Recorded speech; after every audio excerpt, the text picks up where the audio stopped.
السلام علیکم، آپ دیکھیں خبر، میں ہوں محمد مالک۔ پورے ملک میں احتجاج کی فضا بنی ہوئی ہے۔ پی ٹی آئی نے 8 فروری کو احتجاج کرنا ہے۔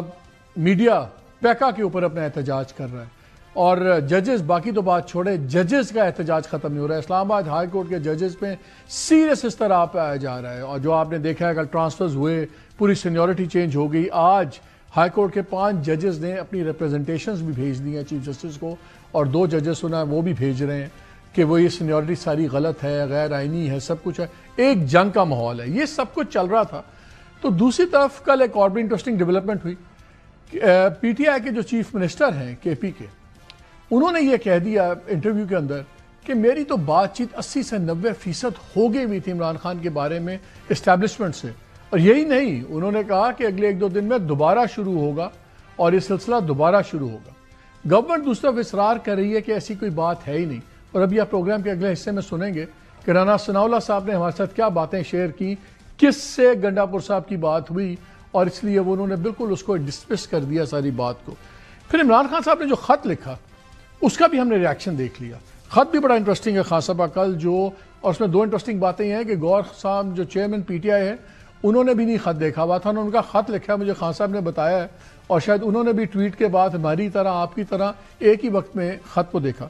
لیکن خط بڑا انٹرسٹنگ ہے، آرمی چیف کے نام خط ہے according to P T I, اور اس کے اندر انہوں نے آرمی چیف کو ہی تنقید کا نشانہ بنایا، نام نہیں لیا، اسٹیبلشمنٹ کا ورڈ یوز کیا، لیکن انہوں نے کہا کہ اسٹیبلشمنٹ کی پالیسیوں کی وجہ سے عوام اور فوج کی خلیج دن بدن بڑھ رہی ہے، اور آپ اپنی پالیسی کو نظر ثانی کریں۔ اس میں سب سے بڑی وجہ انہوں نے بتائی 2024 کے انتخابات میں تاریخی دھاندلی اور عوامی مینڈیٹ کی چوری ہے، اور جس انداز میں ایجنسیاں پری پول دھاندلی اور نتائج کنٹرول کرنے کے لیے سیاسی انجینئرنگ میں ملوث رہیں، اس نے قوم کے اعتماد کو ٹھیس پہنچائی۔ لیکن یہی بات ختم نہیں ہوتی، پھر وہ 3-4-5 وجہ بتاتے ہیں، اس میں پیکا بھی بتاتے ہیں، ریاستی دہشت گردی کی بات کرتے ہیں، پھر کہتے ہیں کہ چھٹی بڑی وجہ اداروں کا اپنے تمام فرائض چھوڑ کر سیاسی انتقام کی غرض سے تحریک انصاف کو کچلنے کا کام کرنا ہے۔ میجر کرنل سطح کے افراد کی جانب سے عدالتی احکامات کی دھجیاں بگیرنے کا سلسلہ جاری ہے، عدلیہ کے فیصلوں کو جوتے کی نوک پر رکھا جا رہا ہے، جس کی وجہ سے پوری فوج پر نزلہ گر رہا ہے۔ اور پھر انہوں نے کہا کہ اگر یہ فوج کو خود ہی اپنے آپ کو علیحدہ کرنا ہوگا پولیٹکس سے اور تمام چیزوں سے، ورنہ یہی بڑھتی خلیج قومی سلامتی کی اصلاح میں فالٹ لائنز بن جائے گی۔